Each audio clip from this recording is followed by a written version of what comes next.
Okay. Good evening, everyone. All right.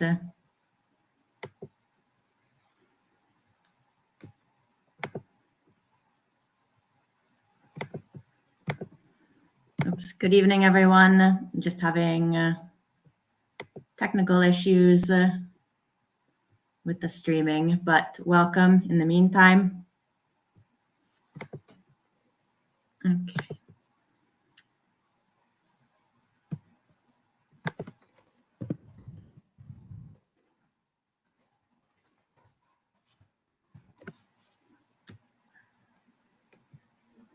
All right.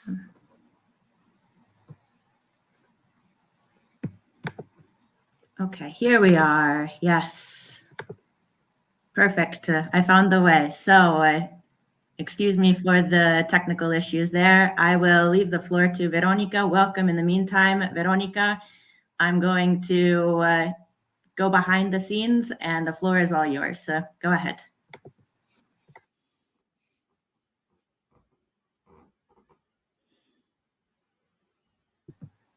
Veronica, we can't hear you.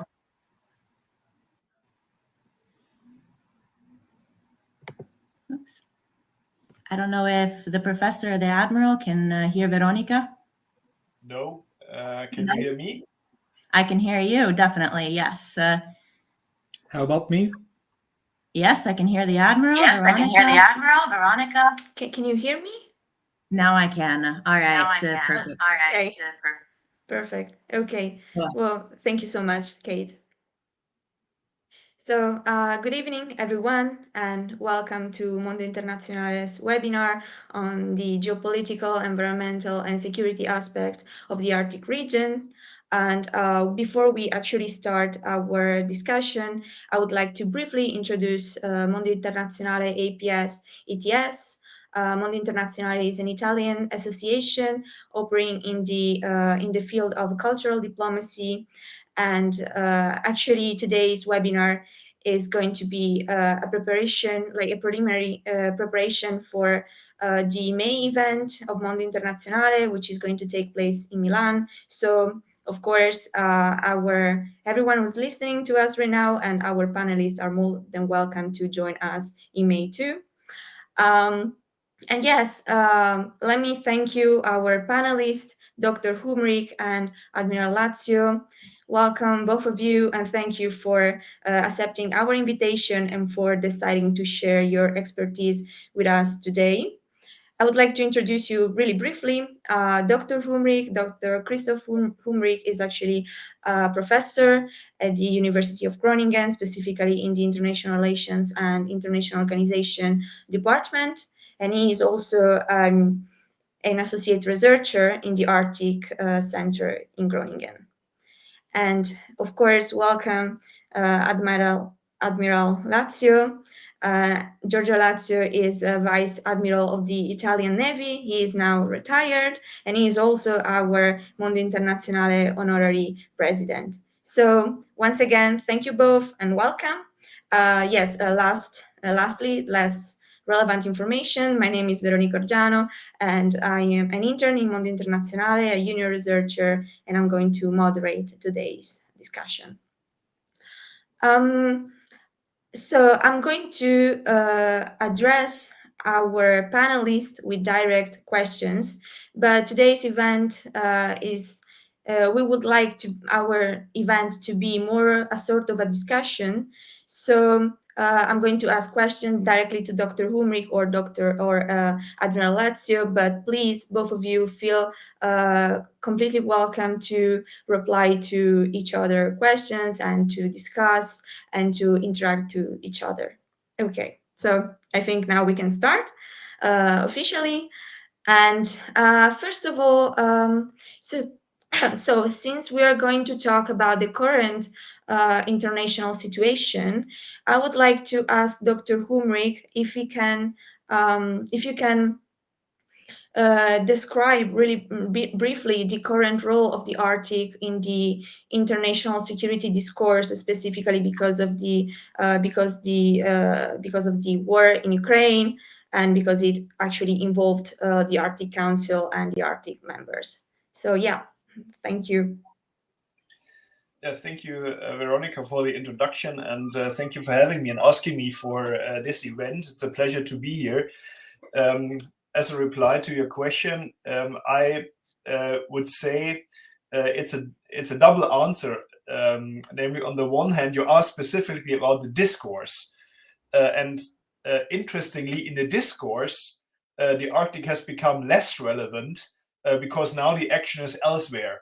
While we still had the East-West confrontation without a direct war being involved in the discussions, the Arctic seemed to be a new hotspot for the reasons of great power competition or for reasons of resources and resource-induced conflicts.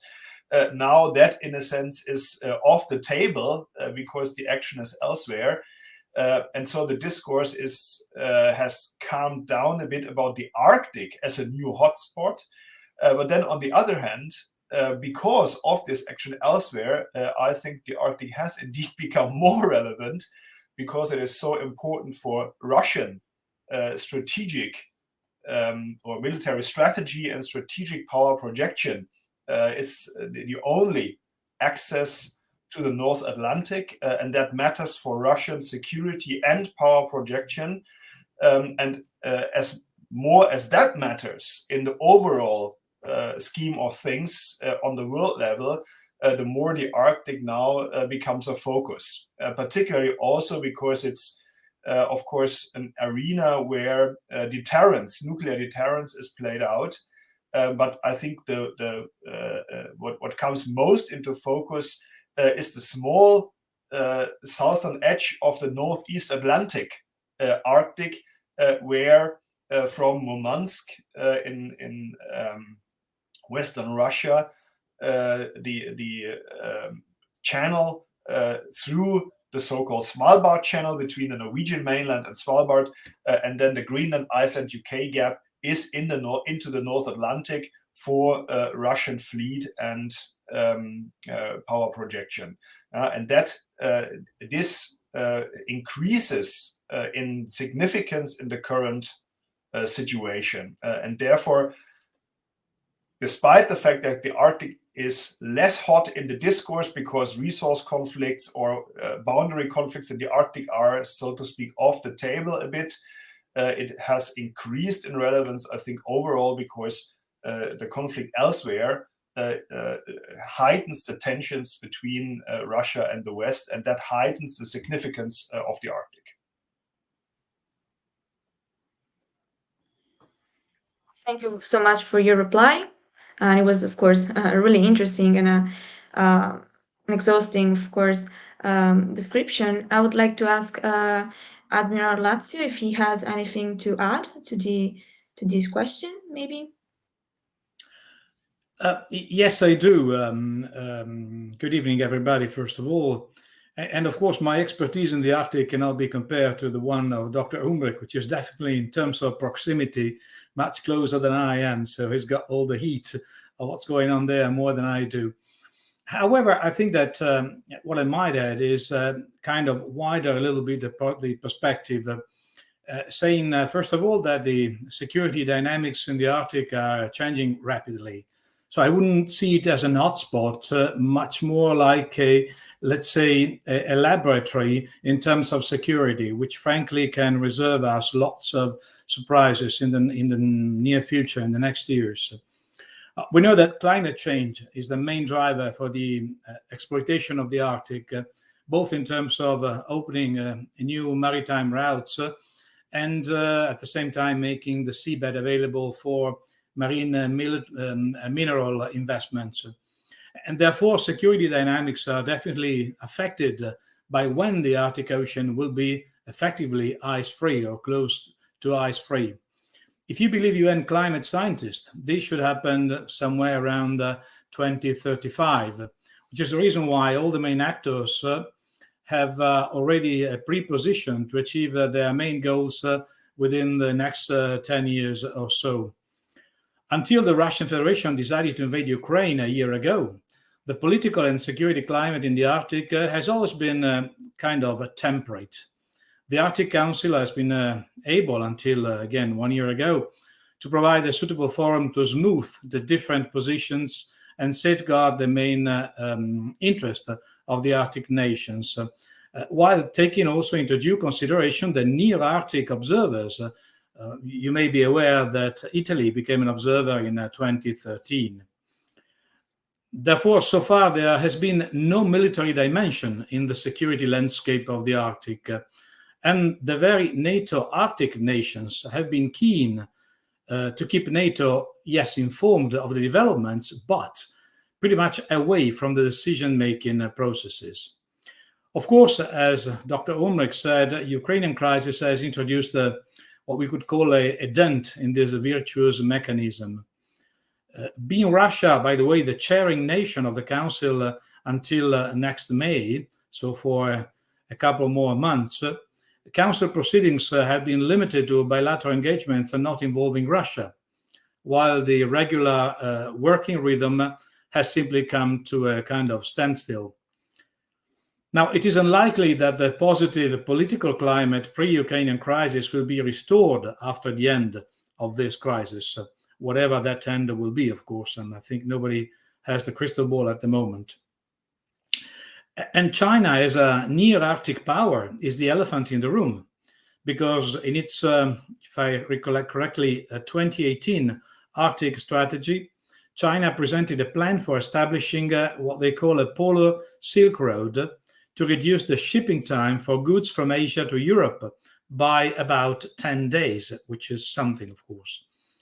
And China itself has been awarded many mineral licenses in the international waters to extract the valuable mineral deposits. I think mainly they are copper, lithium, and cobalt. And plus, of course, the new oil and gas fields which are to be exploited. Of course, Russia remains in a steady position with its somewhere like 24,000 kilometers of Arctic sea line, and of course the largest territorial rights in the Arctic Ocean. China will likely benefit from a weakened Russia to access the valuable natural resources which will become available. However, in order to progress on its quest to become what I would like to call a major maritime power along the lines of the Mahan Doctrine, China needs to secure its land borders, and I would say that this requires a stable and friendly Russia. Therefore, in case the positive political climate in the Arctic is not restored, which, as I said, is quite likely, then the Arctic might really become an area of future confrontation.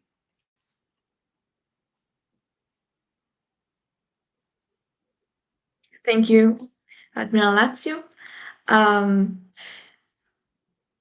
I don't know if Dr. Humrich wants to add something more, if you want to keep going on this trend, or if we want to go on with more military interest, well, directly military interests. Yeah, I think maybe we should jump right into the discussion, because that goes to the core of the issues. And then the question is also, or when it comes to the security situation, we can also tackle, I think, the military issues that you had sketched in your questions before this event. But I disagree on a number of issues that the Admiral mentioned, and maybe most importantly on two. The first is climate change as a driver in the Arctic is totally overrated. For two reasons. On the one hand, climate change is not enabling resource access. Yeah?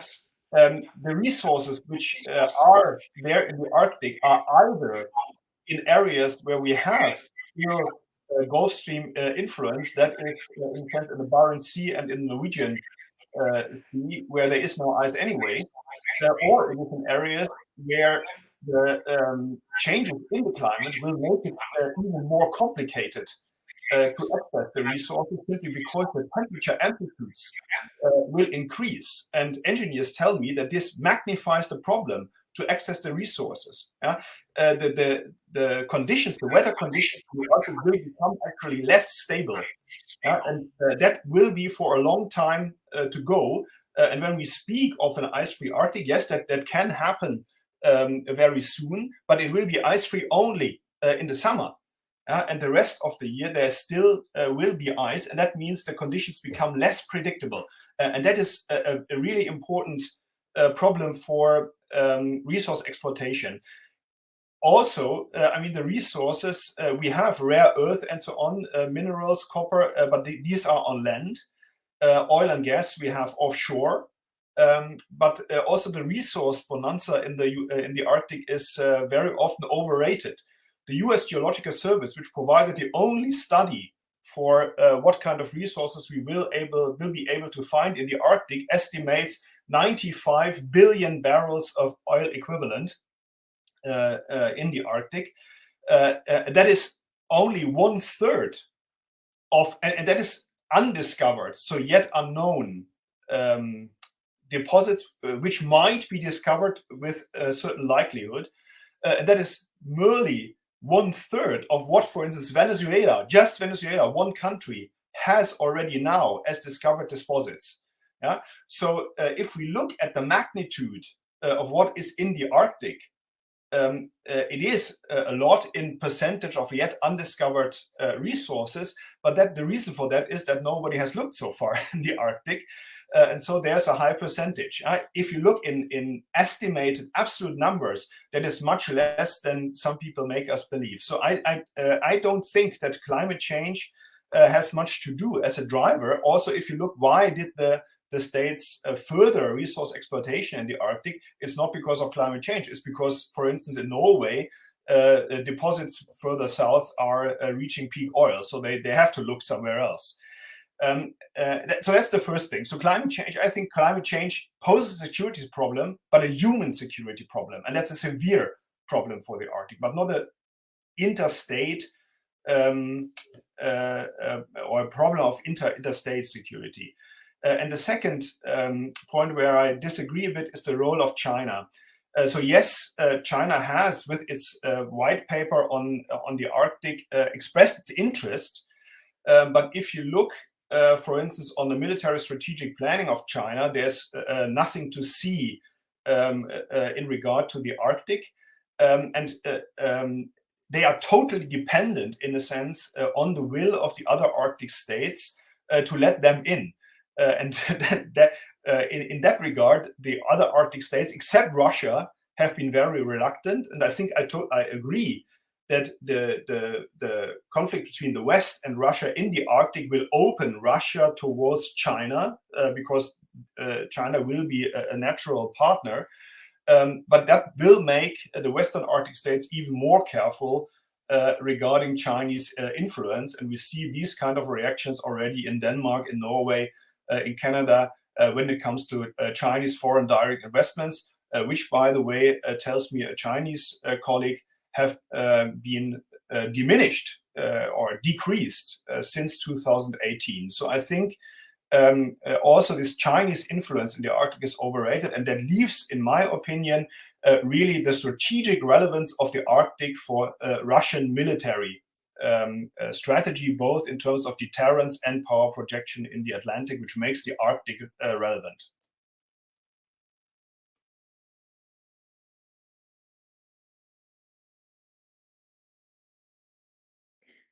Okay, I think we definitely we could keep talk about this disagreement about the role of the Arctic. I'm sure it will be anyway really interesting to keep going that way, and I think we will do it anyway. But since we were talking about climate change as a potential enabler or not, I was actually I actually would like to ask, of course, both our panelists, if you would like to explain if actually climate change emergency, because at this point it's of course an emergency, a planetary emergency, could be potentially could allow a return to the cooperation table for both Russia and the NATO countries. I know you.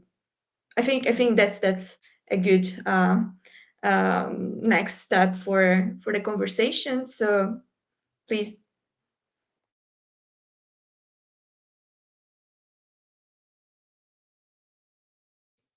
should I start maybe, Admiral?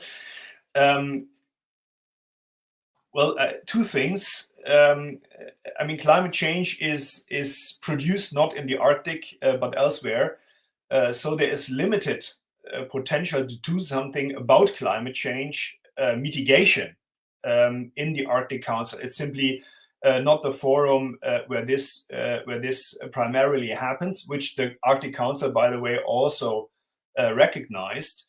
So the task that the Arctic Council set itself is producing studies on climate change, and it has actually been innovative to some degree on the questions of black carbon and methane reductions, which are local, and this is an important addition also to global climate change mitigation efforts.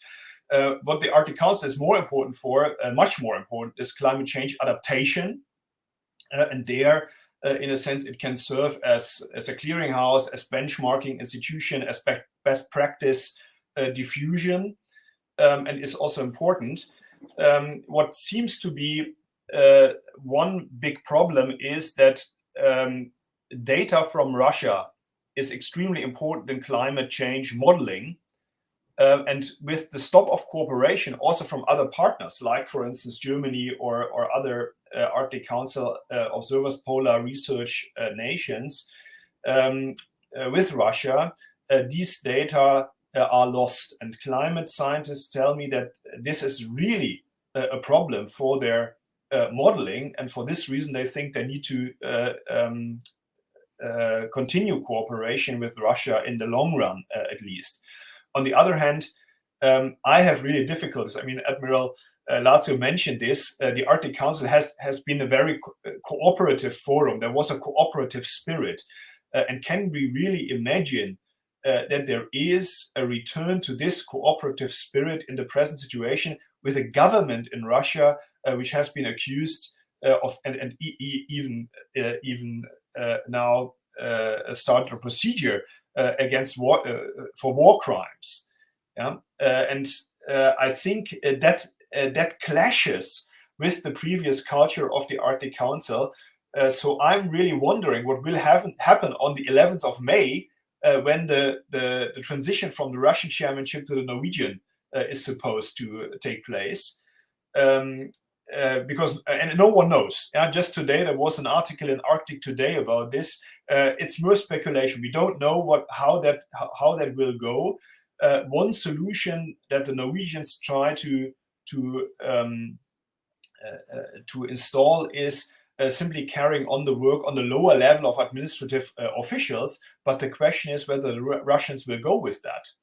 Whether they will accept that the Western Arctic states degrade this cooperation, because also the Russians know that in terms of climate change research in the Arctic, there is no such thing without Russia, because Russia is half of the Arctic. In global terms, the question then would only be, is there another forum where this can go on? For instance, the Intergovernmental Panel on Climate Change, which collects the data on a global level. But as we have seen so far, even the IPCC has relied on the work done in the Arctic. So that is really a problem. But I also don't see, despite the demand for cooperation, that in the current state, this cooperation is possible.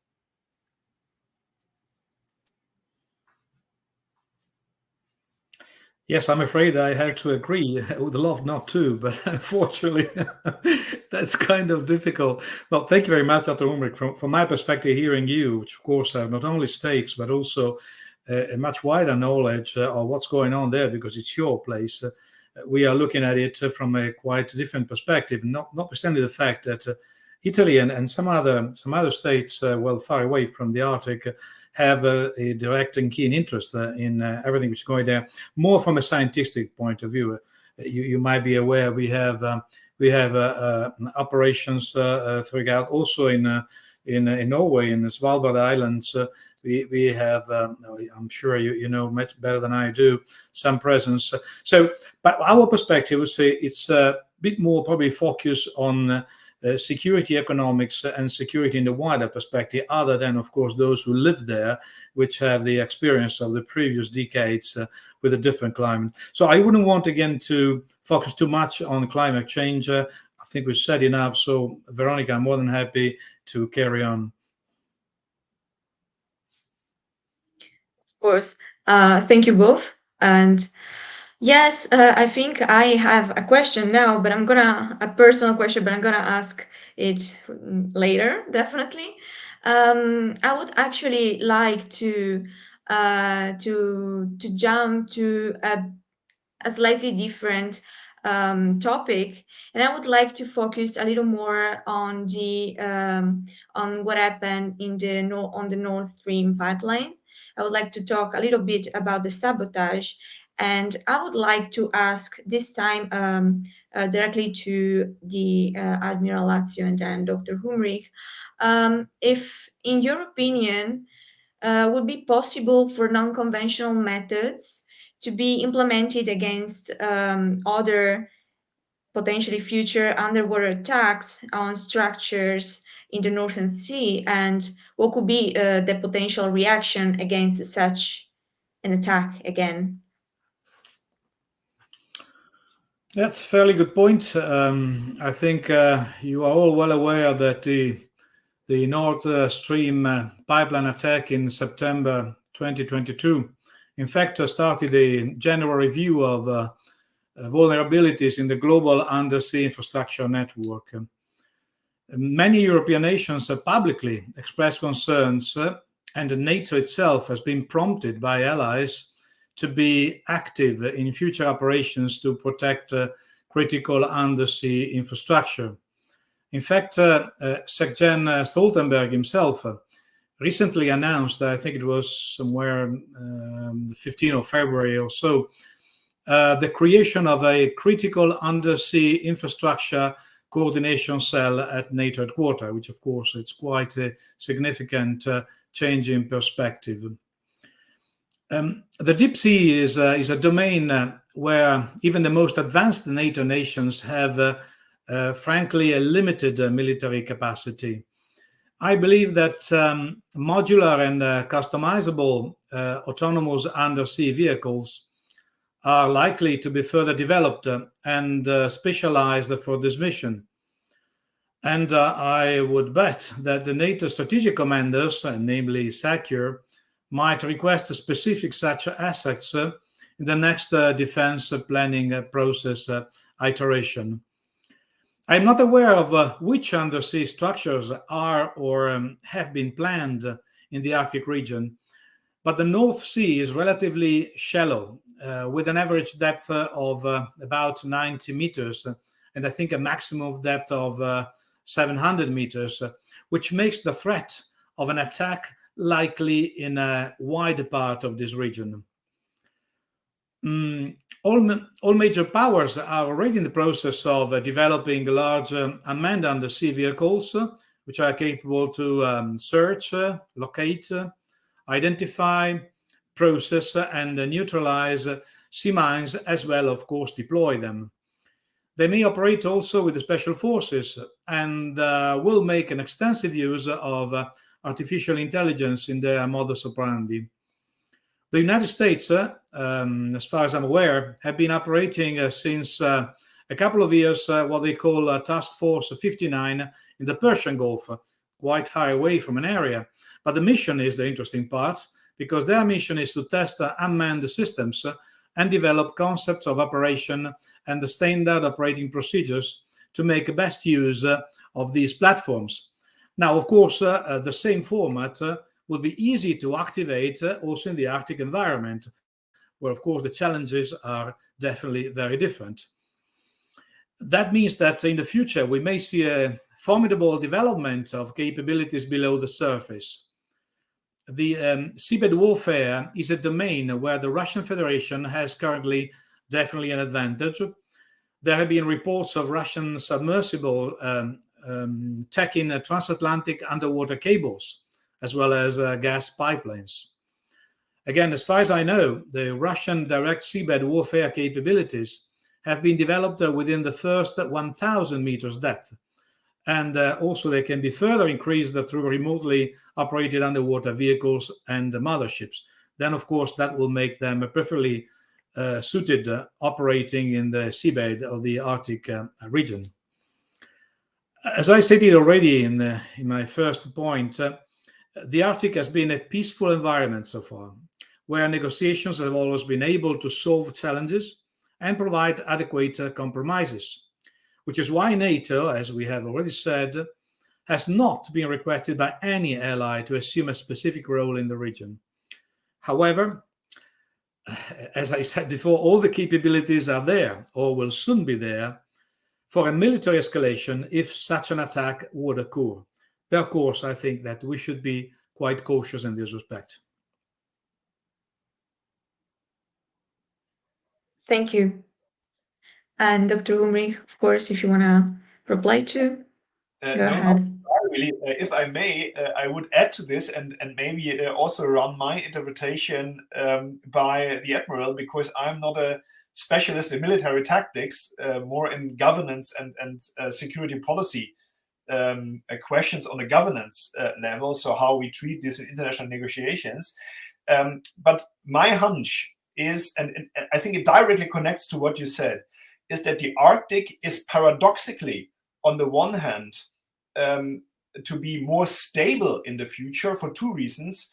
Namely, on the one hand, Finland and Sweden are joining NATO, so now there's a clarification of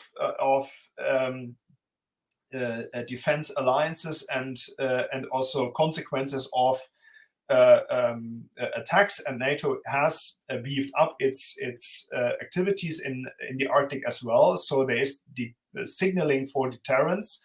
And secondly, Russia is occupied in Ukraine. CNN reports that they have already removed 75% of their Arctic personnel to use it in either the Ukraine war or for other logistic and purposes further south. So there seems to be not the ability to actively pursue military strategy in the Arctic. So that makes the Arctic, on the one hand, more stable. But on the other hand, it seems to me that it becomes less secure, paradoxically. Why? Because the fact that Russia seems not able, as a great power, to achieve its military aims in Ukraine greatly weakens its posture. And so it needs, in my view, but then I would love to hear what you think, Admiral, it needs to nevertheless display some deterrent capabilities. And this is actually this kind of attack on technological infrastructure, where there are, as you say, more advanced than NATO, and where in a kind of hybrid warfare tactics, Russia could even attack the West without being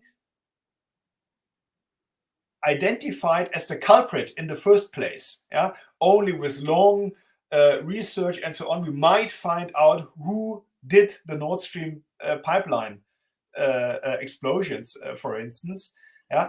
So this is a kind of deterrence by saying, look, we can hurt you at very sensitive places, your pipelines, your technology on the deep sea bed, if you're not complying to some degree, at least, with our security or power demands. So my hunch would be, in terms of traditional warfare, the Arctic gets more stable. In terms of hybrid warfare and this unconventional attacks on infrastructure and so on, it might get less secure. Actually, that might exactly what the Russians intend to keep, in a sense, the West in a position of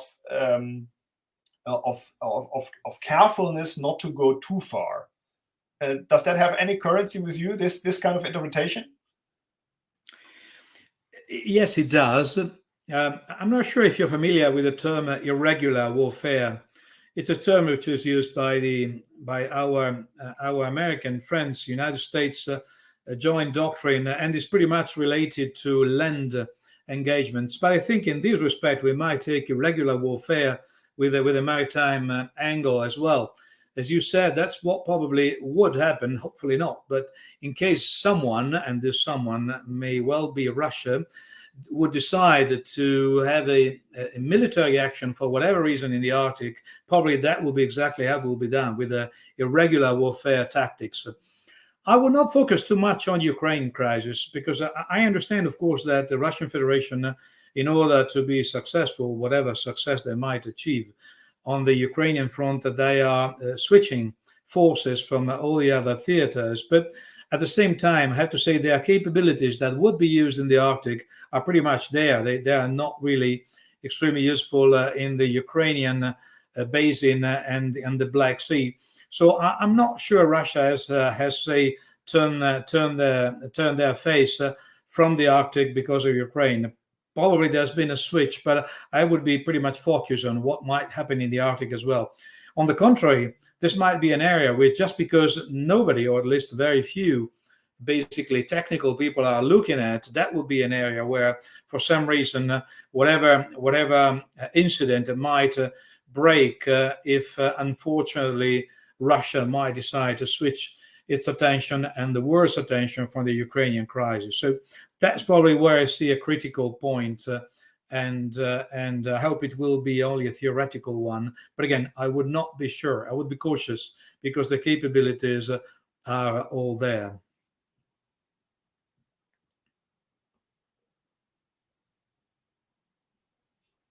Well, I get these kind of predictions must be really, really hard for.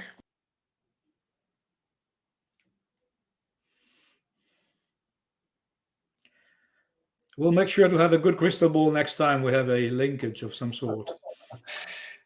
Well, it gives us the opportunity maybe to continue the discussion. I mean, so what follows from what you said, Admiral, is that I believe we might need to expect more of this kind of irregular activities in the Arctic. I mean, there have been several of such activities, right? For instance, scrambling of GPS signals, risky flight maneuvers, switching off transponders, cutting off cables from Svalbard. Nobody knows who did it. Well, it's said it's likely to be an accident, but who knows? And that might exactly be this atmosphere of uncertainty and insecurity that signals to the West from Russia, we can hurt you if we want, so be careful.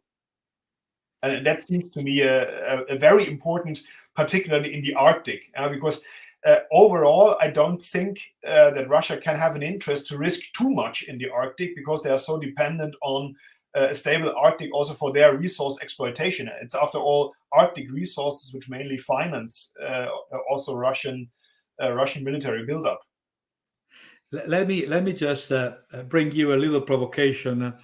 What you said is perfectly logical and makes perfect sense. But I wouldn't say that at the moment the Russian political or government class is necessarily thinking very rationally. So that's the reason why I would be very cautious. I totally agree. And I totally agree also with be cautious.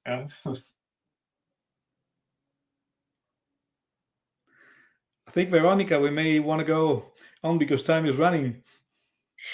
Yes, I'm sorry. I had a technical issue. I think I disappeared from our event for a few seconds, probably like 1 minute. But when I came back, I found you talking still, so that's perfectly fine. I'm really glad that everything is going okay, and that the conversation is so interesting, actually.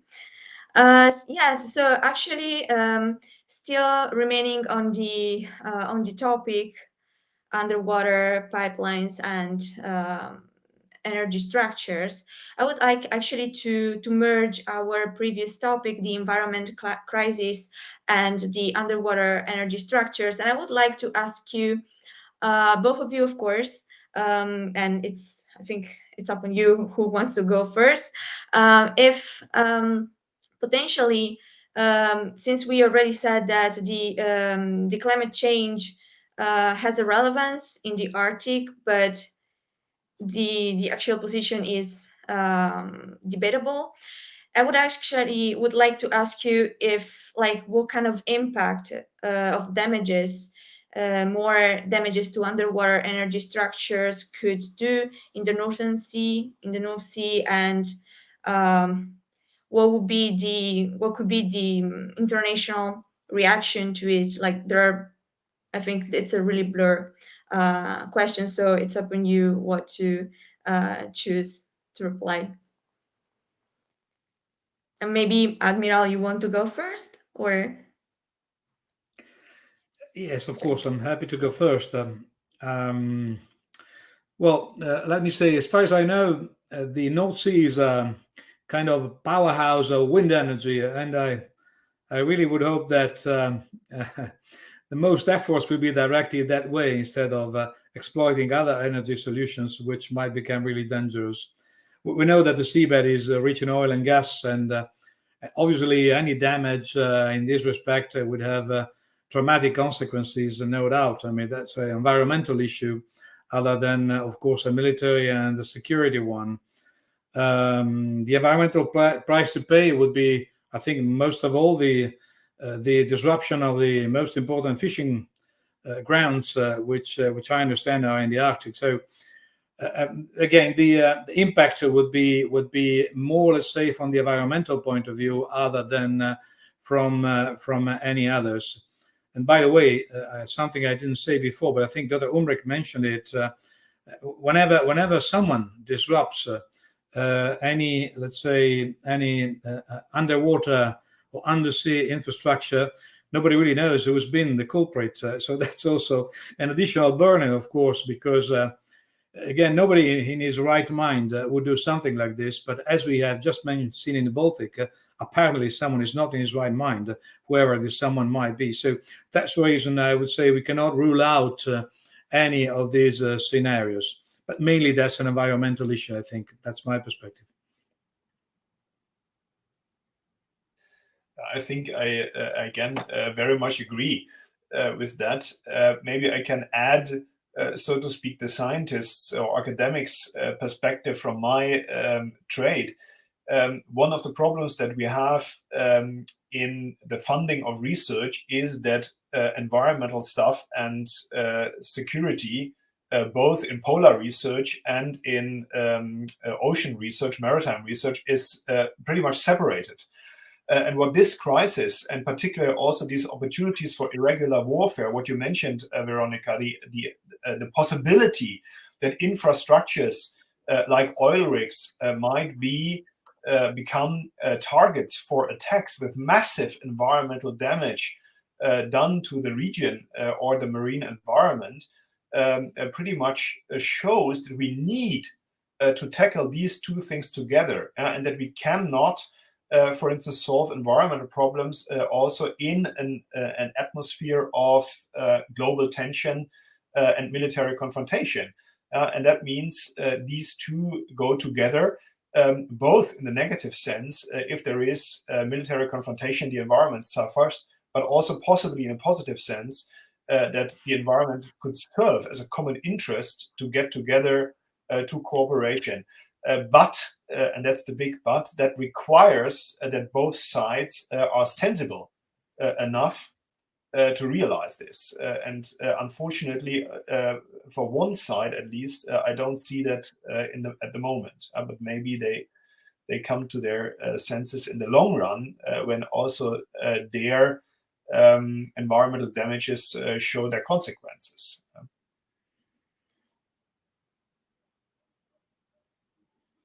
Thank you both. Actually, unfortunately, the answers are not really reassuring, but we, of course, are talking about reality, not about what we would like the world would be.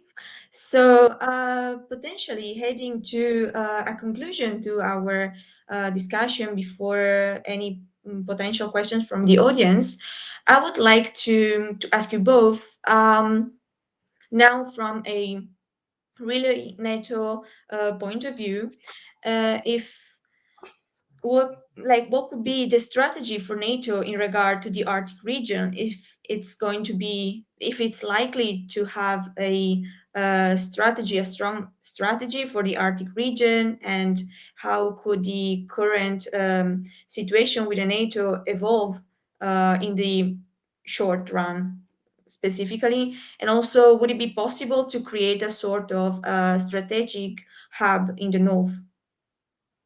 And maybe Dr. Humrich wants to go first this time. Yeah, makes maybe sense because I'm less of an expert in military strategy. I mean, on the one hand, for a very long time, I have argued that NATO should be very careful with an Arctic strategy because of Russian paranoia and defining the Arctic as their backyard. And I didn't see it as necessary anyway, because of the Arctic, as I said before, really mostly the southern part, namely the part which serves as the channel from the Russian port of Murmansk to the Northeast Atlantic, is most important in military strategic terms for Russia, it seems. So NATO having a North Atlantic strategy would have been sufficient. But then now Russia has shown its true face, maybe, or has changed, I don't know. At least it has changed gear and risen the stakes. And so I think NATO has to respond to that to some degree. On the other hand, again, they might also not want to escalate tensions too much in the Arctic. And therefore, my hunch would be that what is required is two things, namely signaling. So the signaling of determination and capabilities, and that would be enhanced maneuvers. So showing that there is the capacity to defend the Arctic if necessary, and the Arctic realms of their member states. But secondly, particularly also in view of this irregular warfare, I think what needs to be improved, and that seems to be also some discussion within NATO circles, as far as I get that, is to increase the domain awareness, so to speak, surveillance, reconnaissance, and respective observations of movements, and also to detect, for instance, possible threats to infrastructure and so on early on, or be able also after the fact to determine quickly who is the culprit in the future. Yeah? So that seems to be something that needs to be improved, and we see that also in some of military strategy or documents for defense strategies of the Arctic states, that, for instance, respective aircraft and capabilities, radar stations are enhanced. And I think that's necessary. So these two things really showing a clear capacity with respective maneuvers. Maneuvers are shown to enhance stability, actually, in research, and second, this observation and domain awareness, I would say. Well, yes, I of course I'm on the same line. First of all, I would state once more that in NATO, let's say a more proactive NATO in the Arctic region could happen only and when the Arctic allied nations would decide so, because otherwise that would be unthinkable. So far, this has not been the case, as we have already discussed. As far as NATO strategic direction north, well, let me very quickly recap what is NATO strategic direction south, the reason why it was brought to a table and actually has been activated. In fact, this hub has been developed because the Mediterranean allies felt the need to focus more on a region where we felt that NATO had a little bit neglected the security perspective. And we were sure, we as Mediterranean states were sure that this would pose strategic security challenges for the alliance in the future. So it was a quest from a specific number of allies which were concerned about the lack of attention by NATO to a region. So again, we go back to what I said before. Either the Arctic nations, Arctic allied nations, would push NATO to be more proactive. Otherwise, we won't see, I think, any development in this respect. Let me just add very quickly something slightly more technical I think might be interesting.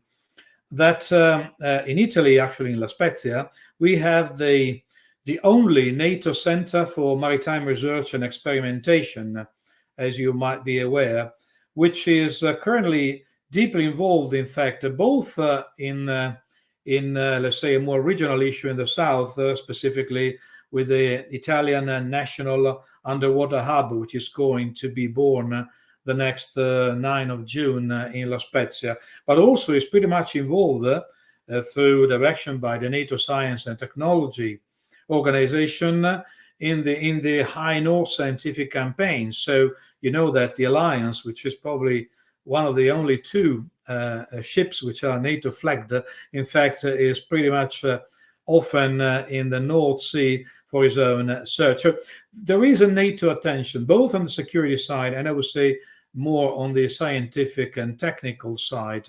And if this situation is going to change with whatever a strategic direction north or something like this, well, we have to have NATO Arctic nations specifically preparing the territory.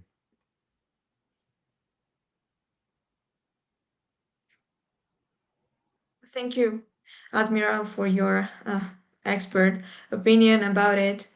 And at this point, I think we might open to the audience if there has been any question already. Potentially, I will check right now.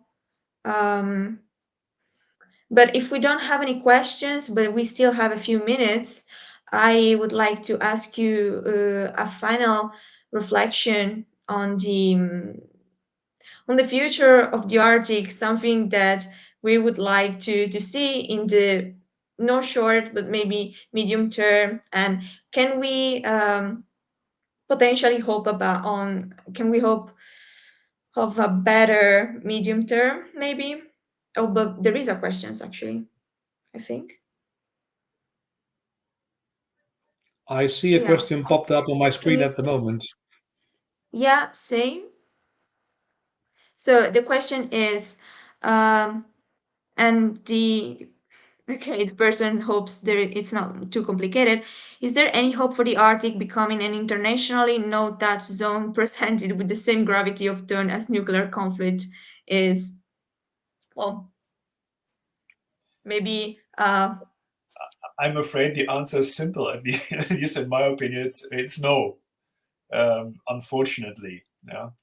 That depends, of course, what is meant with no touch zone. But for instance, also if it is meant that it's to be preserved wilderness, as is, for instance, Antarctica, then again the answer is unfortunately no, because all the Arctic states, so including Russia, are agreeing in a kind of cognitive dissonance that on the one hand the greatest threat to the Arctic is climate change, but on the other hand that the greatest chance for the Arctic is fossil fuels.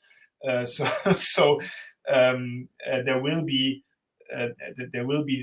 no touch because the Arctic will develop in the future. What interestingly could slow that down would be a conflict in the Arctic, but that would also be harmful to the environment. So I don't think that this is a possibility, unfortunately. Well, I will definitely align with the no. This question popped up in my mind. A situation which might be the one, maybe whoever raised the question were thinking about Antarctica, which is in fact where an area where, because of a completely different environment, except for the cold, that's the only common part, but the rest is definitely different. That's an area which started with a different international legal framework, and that's where, in fact, This is the reason why it developed so well. But the Arctic side, first of all, there is no continent there, so it's just sea, and therefore it's ruled by the law of the sea. And for whatever is not high seas, it's ruled by the international law and the interest of the single states which are facing the Arctic Ocean. So definitely, I do not see any possibility, whatever would be the threat or the concern, even of a nuclear situation. But this would not change the current status, to my let's say, to my knowledge. And I agree, that would be a dream, but unfortunately, I'm too old to dream, or at least I still dream, but I have some concerns and framework in my dreams, which does not make them very, very vivid and restrained by reality. Thank you both for, Another question. Finland and Sweden are likely joining NATO. What consequences for the Arctic?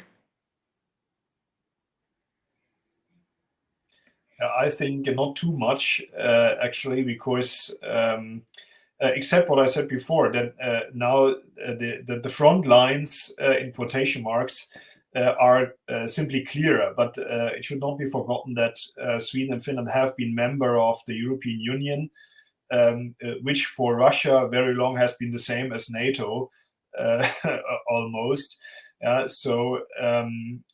And the European Union also has this respective cooperation on defense and so on. And it was, I think, it was also clear before that if Russia would attack Finland or Sweden, then there would be consequences from the whole West. And for this strategic defense of the Arctic that is important for Russia, namely this channel between Svalbard and Norway and the Greenland, Iceland, UK gap into the North Atlantic, this has not too big consequences, I think.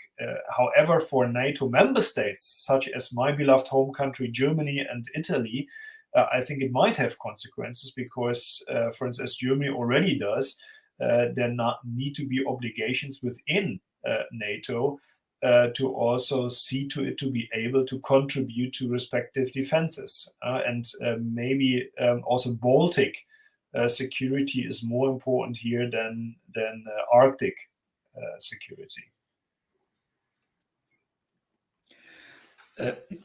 Yes. Let me just quickly recap my about 10 years in NATO in different jobs before. Sometimes I had some troubles in understanding or in remembering that Sweden and Finland were not part of NATO.